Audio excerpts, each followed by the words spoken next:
Assalamualaikum warahmatullahi wabarakatuh. Perkenalkan, nama saya Selvi Agustin dengan NIM 2205267. Pada kesempatan kali ini, saya ditemani dengan Sandia Triananta dengan NIM 2205269. Pada kesempatan kali ini kami akan membahas seputar demokrasi di Indonesia. Selamat datang para siswa. Pada kesempatan kali ini, kita akan menjelajahi topik yang sangat penting dalam kehidupan berbangsa dan bernegara, yaitu demokrasi di Indonesia.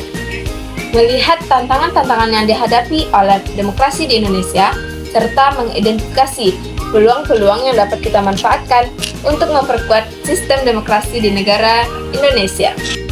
Nah, sekarang kita masuk kepada poin apa itu demokrasi.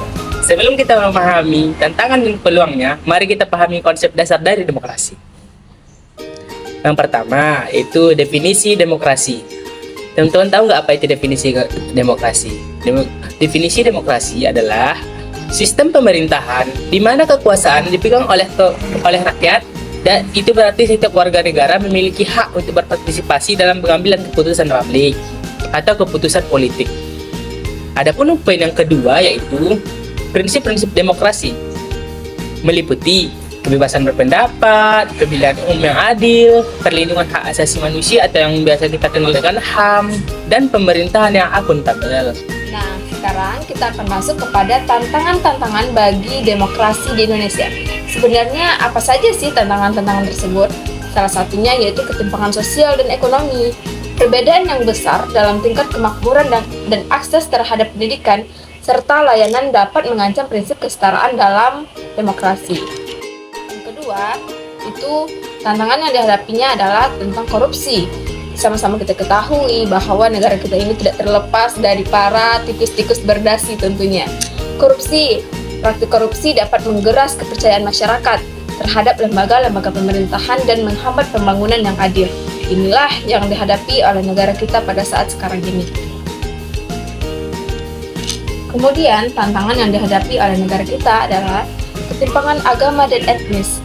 Tentu saja tantangan ini dapat mengancam persatuan dan kesatuan dalam kehidupan berdemokrasi. Selanjutnya, tantangan tentang ketimpangan gender juga merupakan tantangan besar yang dihadapi oleh negara kita, yaitu negara demokrasi. Bagaimana tidak, dengan masih adanya ketimpangan antara perempuan dan laki-laki dalam partisipasi politik dan ekonomi. Tentunya ini merupakan suatu tantangan yang besar bagi negara kita.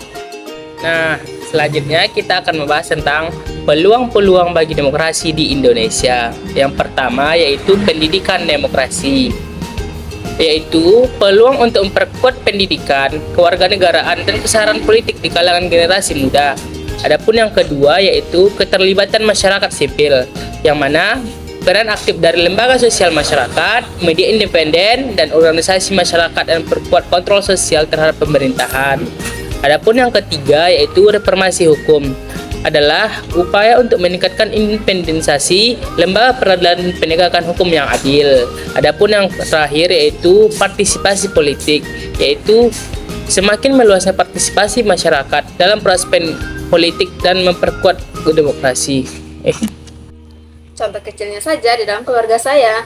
Dalam keluarga saya, ketika pendapat saya berbeda dengan kedua orang tua saya, namun saya bebas dan berhak untuk mengeluarkan pendapat, serta saya berhak mengeluarkan suara saya tanpa ada sedikit pun penekanan atau ancaman. Dan saya tidak sedikit pun dipaksakan untuk harus mengikuti pilihan kedua orang tua saya.